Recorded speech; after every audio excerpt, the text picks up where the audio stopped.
Assalamualaikum warahmatullahi wabarakatuh. Alhamdulillah wassalatu wassalamu ala Rasulillah wa ala alihi wa sahbihi wa man walah wa ba'd. Teman-teman, tanpa kecuali yang pertama kita mengawali dengan bersyukur kepada Allah Subhanahu wa taala yang telah memilih kita untuk berada di tempat ini guna mempelajari sebagian dari tuntunan agama kita. Semoga keberadaan kita yang terpilih oleh Allah berada di sini di tengah kesibukan beraktivitas memberikan keberkahan lebih kepada kita semua dan mengantarkan kita pada kebahagiaan yang menyukseskan.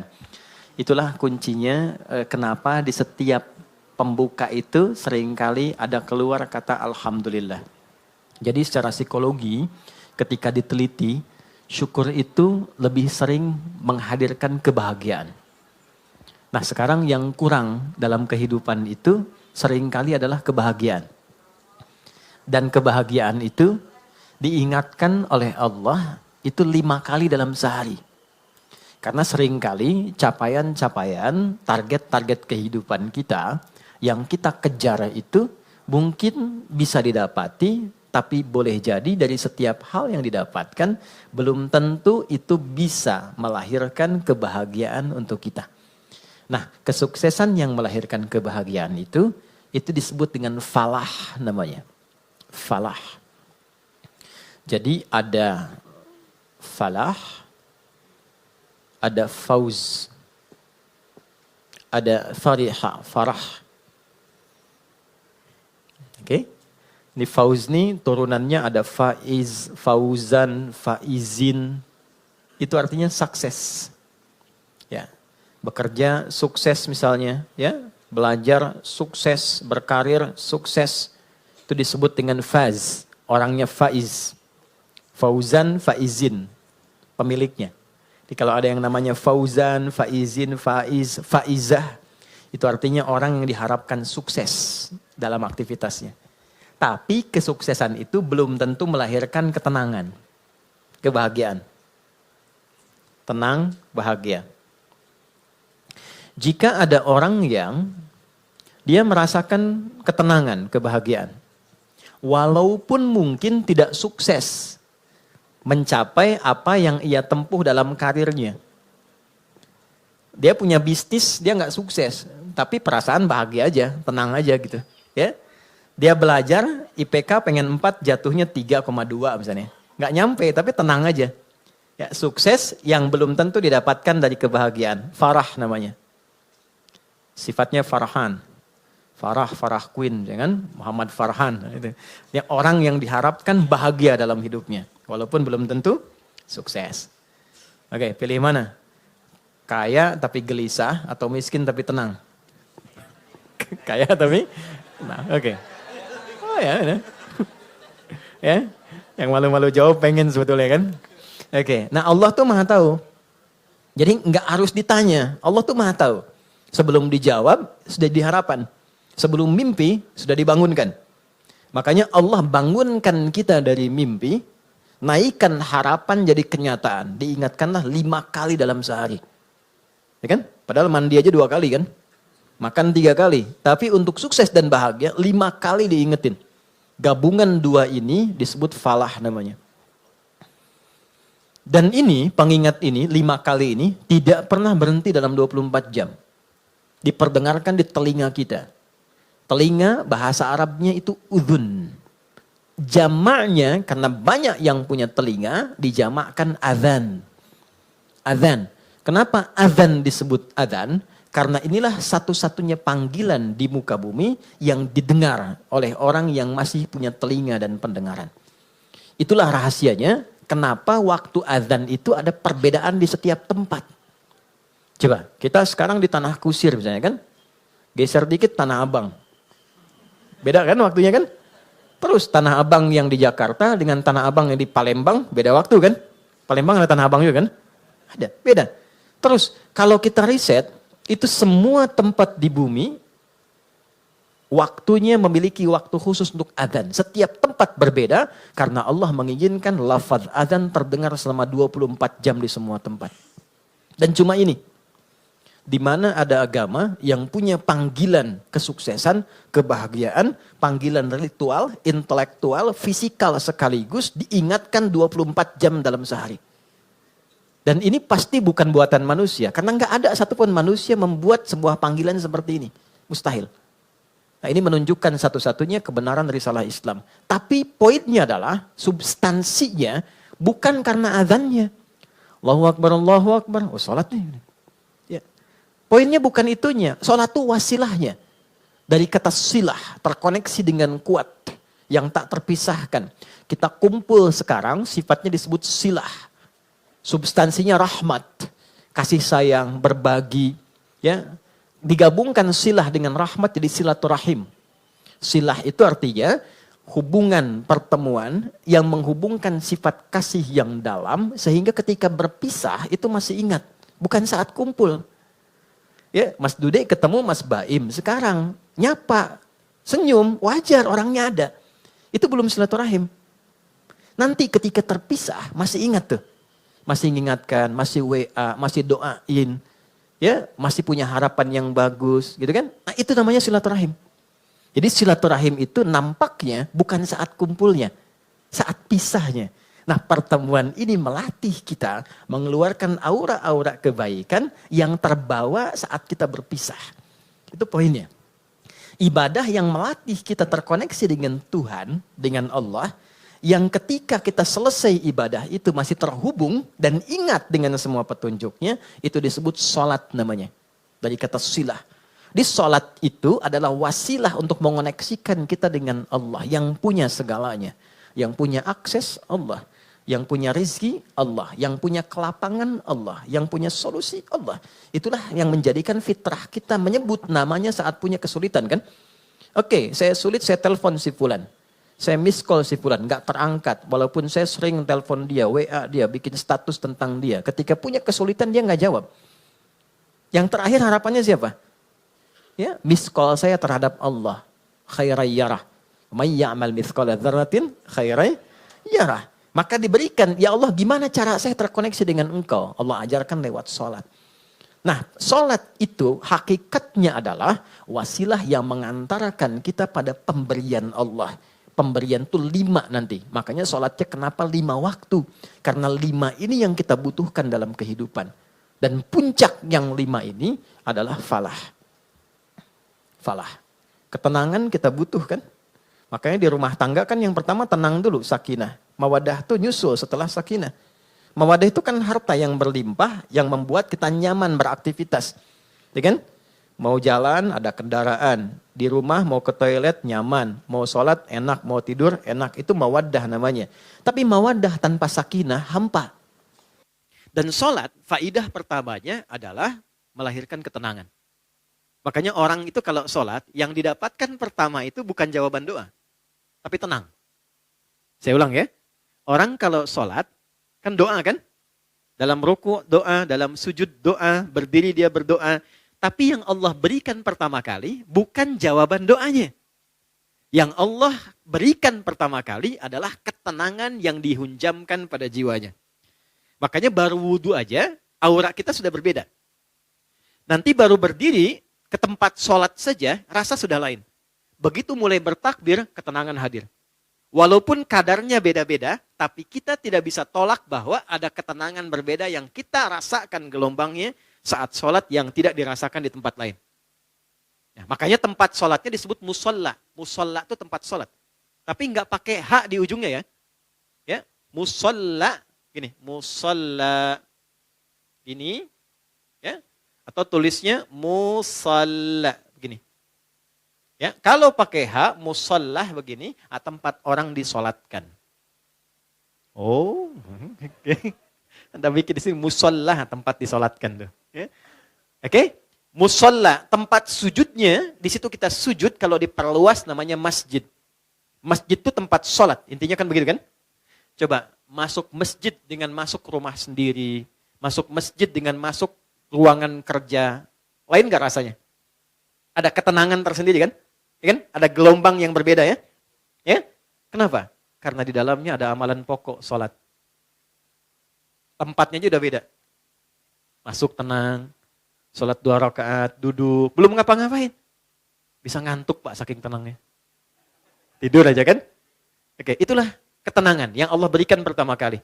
Ya, kenapa kita sholat? Karena Allah menginginkan kebahagiaan lekat dalam hidup kita.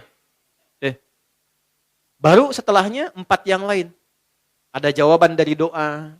Kalau benar sholatnya karena kita terkoneksi dengan yang punya segalanya, yang mustahil pun menurut manusia, itu tidak ada batas menurut Allah. Ya, tidak ada batas menurut Allah. Banyak kisah viral dalam Al-Quran tentang permohonan yang dipanjatkan dalam sholat untuk mengabulkan persoalan-persoalan yang rumit menurut manusia. Contoh, Nabi Zakaria, pernah dengar ya? Baik ya? Nabi Zakaria, istrinya namanya Eliasobat. Dalam bahasa Latin disebut Elizabeth. Elizabeth itu nama genealogi ke atasnya Eliasobat, istrinya Nabi Zakaria. Adiknya dari Hannah. Hannah itu istrinya Imran. Imran dengan Hannah menikah, kemudian mengandung Hannah, Maryam. Dalam kandungan Imran meninggal. Nanti Hannah melahirkan Maryam, Maryam nanti Bunda Maria melahirkan Isa alaihissalam. Oke. Maryam punya tempat khusus untuk ibadah, diberi nama mihrab. Salatnya di situ. Salat di situ. Maka di dalam salat itu tempat menjadi berkah. Secara singkatnya Nabi Zakaria mencoba menunaikan salat di tempat itu. Dalam salatnya minta sama Allah berdoa. Doanya apa? Doa memohon supaya istrinya diberikan oleh Allah karunia bisa mengandung dan melahirkan keturunan. Maaf, vonisnya pada masa itu dipandang monofos dan mandul, tidak mungkin punya keturunan. Perhatikan, karena dalam sholat konektivitasnya pada Allah yang tidak punya batas dalam pemberian. Anda minta pada manusia punya keterbatasan. Maaf, pandangannya terbatas, semakin jauh tak terlihat. Pendengarannya terbatas, semakin frekuensinya tinggi atau paling rendah tidak terdengar. Akalnya pun terbatas. Maka jangan selalu semua hal harus rasional. Karena sepanjang punya sifat kemanusiaan pasti terbatas. Kenapa pendengaran terbatas, pandangan terbatas, akalnya nggak mau terbatas, itu yang salah. Oke, ketika semua terbatas, kita harus minta pada yang tidak punya batas. Tuhan, Allah. Makanya kalau mentok tuh pasti yang disebut Allah kan? Kalau mentok tuh pasti Allah. Kenapa? Karena kita sadar, fitrah kita menuntun, cuma ini yang tidak punya batas. Nah, Allah punya 90 sifat, 99 sifat pemberian. Allah punya 99 sifat pemberian disebut dengan Asmaul Husna. Quran surah 17 di ayat 110. 99 ini adalah nama khusus sesuai dengan kebutuhan kita. Jadi nggak harus semua dibaca. Butuh rizki, sebut ya Allah, ya Razak. Butuh ilmu, ya Allah, ya Alim. Punya masalah, pengen solusi, ya Allah, ya Al-Fattah. Pengen kesabaran ditambah, ya Allah, ya Sabar. 99. Qulid Allah, sebut namaku, kata Allah. Awid Ar-Rahman, kalau sedang dalam lukanya, sebut ya Rahman yang maha lembut, yang maha kasih. Engkau yang memilih aku jadi hambamu. Engkau yang mengasihiku. Ya Allah, dengan kelembutan dan kasihmu tuntaskan masalahku. Rahman. Ayyamma tad'u, tapi kalau engkau tahu, falahul asmaul husna. Pilih nama sesuai kebutuhanmu. Maka Nabi Zakaria memilih satu nama Allah sesuai dengan sifat yang dibutuhkan. Wahab, pemberi tanpa batas. Karena orang mengatakan ada batasan, maka dipilih nama ini tanpa batas. Kalau meminta dengan nama, sebut ujungnya hab. Makanya sering kita minta, Rabbana hab lana min azwajina. Karena beliau khusus minta, ya untuk dirinya, untuk istrinya, maka beliau katakan Rabbi habli. Kan? Hunalika da'a Zakaria Rabbah qala Rabbi habli min ladunka dzurriyyatan thayyibah innaka sami'ud du'a. Itu ada di Ali Imran di ayat yang ke-38. Ya Allah, mereka mengatakan dan memvonis aku dan istriku tak mungkin punya keturunan. Maka dalam sholatku ini aku terkoneksi denganmu, aku minta padamu yang tidak punya batas dalam pemberian. Ini. Apa yang terjadi? Innaka sami'ud du'a. Ya Allah, engkau pasti dengar doaku. Perhatikan kalimatnya, dalam sekali. Nanti kalau berdoa, sisipkan rasa ini. Di Allah tuh sangat cepat menjawab pada doa-doa yang disifati dengan rasa yang dalam. Ya Allah, engkau pasti mendengar doaku. Kalau pada yang maha mendengar tidak terkabulkan juga, kepada siapa lagi aku mesti memohon? Gitu ya? Oke? Ya Allah, Engkau yang titipkan dia kepadaku. Engkau yang jadikan dia sebagai anakku. Engkau yang jadikan dia sebagai pasanganku. Engkau yang titipkan dia bukan kepada yang lain. Ya Allah, Engkau yang menciptakannya. Engkau yang mengarahkannya. Maka mohon dengan segala keagunganmu ya Allah, jadikan kami orang-orang yang Engkau ridhai.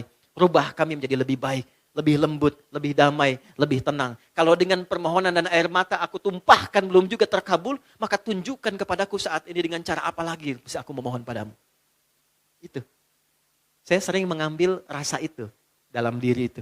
Dan itu cepat, kadang-kadang belum minta sudah diberikan. Ya.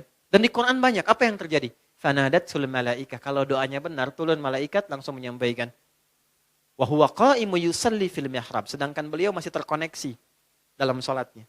Jadi sholat, selain memberikan ketenangan, itu juga mempercepat terkabulnya doa. Doa yang bagaimana yang cepat dikabulkan? Yang didahului dengan ketenangan. Tenang dalam sholat disebut tumakninah. Makanya sholatnya jangan seperti dikejar proyek. Karena proyek sholat itu proyek akhirat, bukan dunia. Ketika teman-teman membawa sifat akhirat ke dunia, maka merendahkan akhirat dengan dunia. Itu poinnya, itu yang menjadikan doa sulit dijawab. Bawa ke urusan akhirat, tepikan dunia. Itulah di awal jumpa kita katakan kenapa tangannya diangkat ke belakang begini, buang urusan dunia ke belakang. Karena yang kita kerjakan sekarang urusan akhirat. Itu hikmahnya, buang urusan dunia ke belakang. Problemnya ketika takbir dunia masih di bawah. Allahu Akbar. Aduh, konten belum jadi nih. Sepatu ketinggalan nih, gitu kan? Aduh, di mana tadi nyimpen kendaraan, kan? Masuk. Padahal kata Nabi sederhana, buang urusan dunia ke belakang. Ya, angkat tangannya, buang urusan dunia ke belakang, pasrahkan kepada Allah. Lipat tangan begini, ya kan? Kan sudah kita belajar ini ya. Yang baru bergabung, teman-teman izin tidak bermaksud untuk mengajari, mengingatkan lihat tayangan sebelumnya. Kenapa kiri didahulukan daripada kanan? Sudah kita bahas. Kiri gambaran hal yang kadang-kadang divisualisasikan atau digambarkan hal yang kurang baik. Aliran kiri, tangan kiri, pekerjaan kiri kadang kurang bagus kan ya gambarannya. Maka kanan gambaran yang baik. Asal sholat itu asalnya begini. Tidak bersedekap. Terjadilah satu peristiwa, seseorang pernah berbuat salah. Kesalahannya fatal. Lalu ia datang mengadu pada Nabi untuk konsultasi. Ya Nabi, hukum saya sekarang daripada saya malu dihukum Allah di akhirat. Sahabat itu dulu begitu. Saya pengen selesai di dunia, gak mau dibuka di akhirat. Karena kalau di dunia ditutup, viral di akhirat itu lebih banyak. Semua dibuka kan? Semua. Sekarang mau ditutup bagaimana? Yang tahu mungkin kita pribadi, teman dekat. Tapi di akhirat semua tahu. Oh gitu Adi Hidayat. Kelihatannya baik. Tapi dibuka satu-satu. Diperlihatkan. Ya, yang baik, yang buruk dibuka. Makanya visi sahabat, saya tidak mau di akhirat dibuka karena viralnya makin luas. Pengen diselesaikan di dunia. Jadi ketika Nabi akan sholat, datanglah orang sahabat ini, tidak disebutkan namanya. Kalau tidak disebutkan, perhatikan rumusnya ya, di tafsir, Quran dan hadis, kalau ada kejadian, tidak disebutkan siapa orangnya, kapan kejadiannya, tapi viral perbuatannya, ini ingin menunjukkan kesan bahwa perbuatan itu akan berpotensi lagi terjadi di masa depan dengan sosok yang berbeda, tapi dengan substansi yang serupa. Dia berbuat salah. Kita pernah salah nggak? Pernah. Ya? Ada orang dulu gibah. Pernah gibah nggak orang sekarang? Bahasa sekarangnya gosip. Ya kan? Oke. Mencela dulu ada. Sekarang ada nggak yang mencela? Ada. Tapi kan nggak disebutkan siapa dulu yang pernah mencela. Artinya celaan itu akan terjadi lagi di masa depan. Ya? Masalah dengan kawan. Masalah dengan tetangga. Masalah suami istri. Masalah dengan anak. Masalah dengan ibu mertua. Nggak pernah disebutkan siapa tokohnya. Tapi suratnya ada, ayatnya ada. Untuk memberikan kesan kalau terjadi begini cara menyelesaikannya. Maka dia katakan, ya Rasulullah, hukum saya salah. Hukum saya salah. Tibalah waktu sholat. Kata Nabi, kita sholat dulu, nanti habis sholat baru kita selesaikan. Maka saat sholat itulah turun Quran surah ke-11, Hud. Ayat 114. Aqimis sholata tarafain nahar, wa zulafam minal lail. Perhatikan, ini indahnya. Innal hasanati yudhibnas sayyi'at. Tunaikan sholat, jangan tinggal. Tunaikan sholat, jangan pernah tinggal. Yang 5 waktu itu. Apa yang dahsyat dalam sholat itu? Allah lompat dulu untuk menghibur hati kita. Gak ada orang yang tidak pernah salah, kata Allah. Ya, kecuali Nabi Rasul yang dijaga dari kesalahan, namanya maksum. Di sepanjang bukan Nabi, sepanjang bukan Rasul, pasti salah. Jadi percuma menuntut seseorang itu untuk selalu benar. Karena sifat manusia pasti salah. Ya kita turunkan babnya ya. Ya, saya ambil contoh. Kami baru pulang dari Mekah, dari Madinah. Terus kita belajar tuh di pelataran Masjid Nabawi, Masjidil Haram. Saya tarik sedikit aja ya, tarik sedikit aja. Nabi itu mengajarkan fikih parenting dengan keluarganya, itu begitu indah. Nggak ada ketegangan, nggak ada kegaduhan, dan rata-rata canda.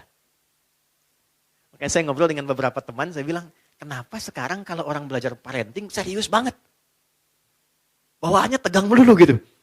Ini kewajiban suami, ini kewajiban istri, ini neraka, ini surga. Padahal yang ditampilkan oleh Nabi, kebanyakan 85%-nya itu canda semua. Karena memang kehidupan rumah tangga itu kehidupan bercanda. Laibun walahun.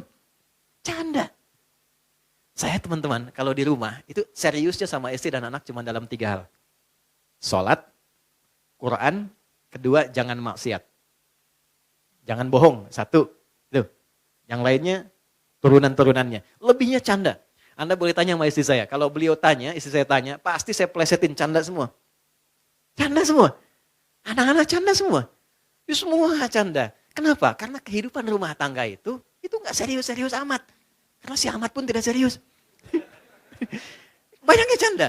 Contoh gini. Istri Nabi ada berapa? 9. Ada yang lain? Jangan khawatir ya, saya gak bahas bab poligaminya, tenang aja. Oke ya, si Nabi 9 yang berkehidupan, 11 dengan beliau, 1 yang milkul yamin. Ya. Pembahasan detailnya nanti. Singkatnya begini, dari sekian itu kenapa Nabi diizinkan menikah lebih daripada 4 istri? Kenapa diizinkan? Saya sering sampaikan. Maaf ini rahasianya teman-teman. Karena seluruh istri Nabi itu mewakili semua karakter perempuan di muka bumi. Itu rahasianya. Jadi nanti ada yang suka mengajar, suka belajar dan mengajar, ikuti Sayyidah Aisyah. Ada yang suka fashion, ada perempuan suka fashion ada. Nanti modelnya Sayyidah Zainab. Ada yang suka bikin kue. Itu Sayyidah Saudah binti Zam'ah. Yang bikin kue ini usianya udah 70 tahun ke atas. Sepuh. Tapi nggak pernah Nabi masuk ke rumah beliau, ke kamar Sayyidah Saudah itu di samping Sayyidah Aisyah. Jadi kalau ini yang kubah hijau itu di atas ya. Kubah hijau ke bawah kan ada kamar ya. Ini kamar Sayyidah Aisyah, ini kamar Saudah binti Zam'ah. Sayyidah Saudah binti Zam'ah. Ini sudah sepuh. Hobinya bikin makanan. Nabi pulang, sedang bikin adonan tepung. Itu tepung adonannya dicolek oleh Nabi, kemudian dicolekkan di kedingnya dan ketawa bersama.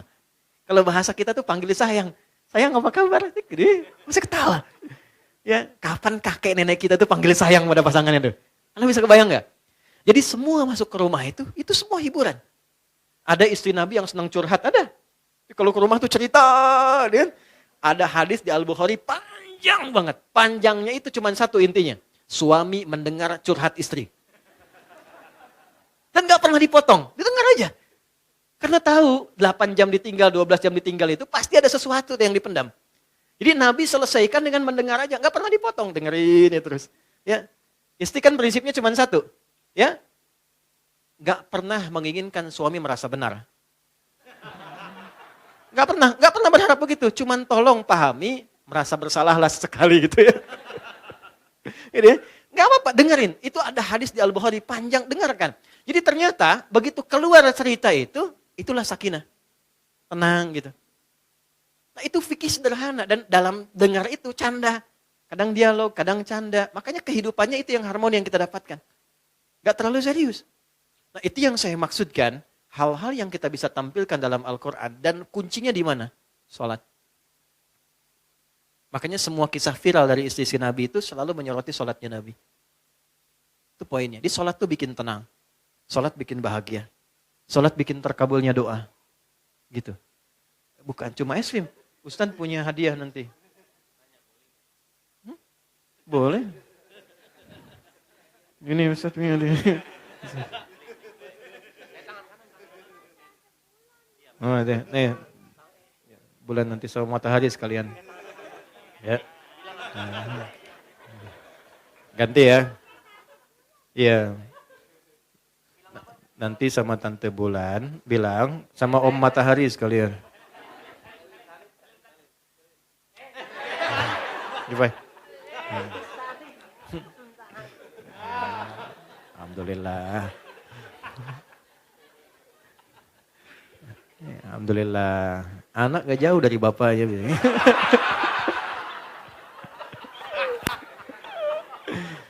Insya Allah baik.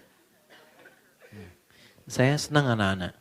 Sangat-sangat senang. Jadi saya tuh gak pernah komplain tentang anak-anak. Apa aja, kalau di kajian ada ini, enggak marah saya. Apa? Karena mereka belajarnya di situ. Itu poinnya. Tolong jangan marah sama anak. Pesan saya, jangan marah sama anak.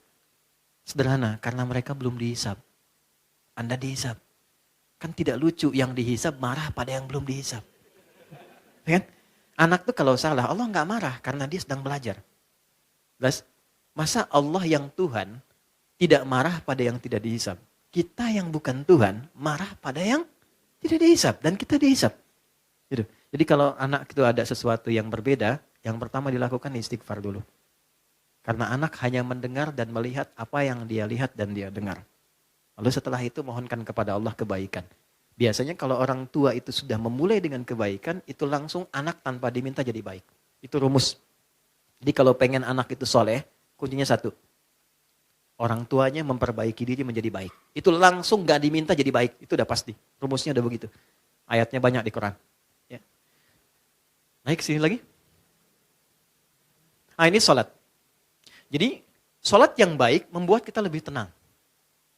Sholat yang baik membuat kita lebih enak berdoa.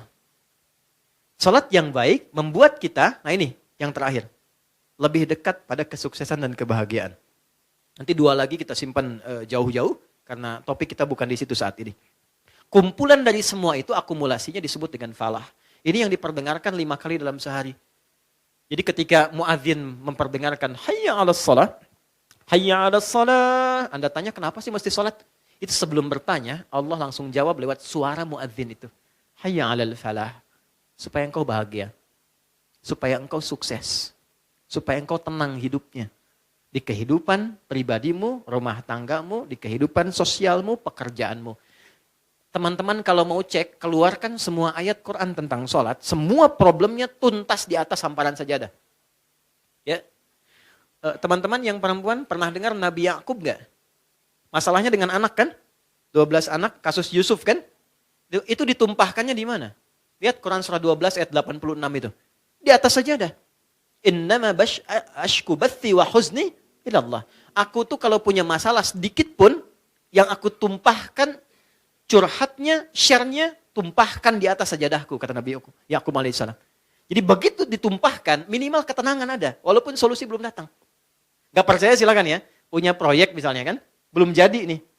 Ada tantangan, ada problem, bawa lewat sholat, tumpahkan di atas sajadah. Begitu keluar air mata, ketenangan tiba. Jadi tenang itu mahal, walaupun proyeknya belum tuntas, tapi ketenangan ada. Nah dengan tenang itu ada kejernihan berpikir, kadang-kadang muncul ide baru dengan proyek yang baru yang menutup apa yang telah kita resapi sebelumnya. Di rumah tangga juga begitu. Kalau ada masalah, curhatnya Allah sudah bentangkan di Quran. Curhatkan kepadaku. Itu bahasa Quran. Karena yang paling aman itu yang ini. Yang menguasai kita.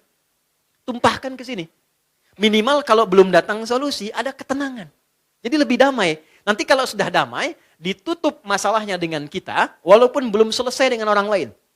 Tapi kita sudah tenang. Jadi kalau muncul masalah baru, sudah ada perisainya. Sudah tenang, sudah enak, sudah damai. Nanti solusi pelan-pelan akan dituntun. Jelas? Halo, kenapa sedih begini? Naik ya? Ini poinnya.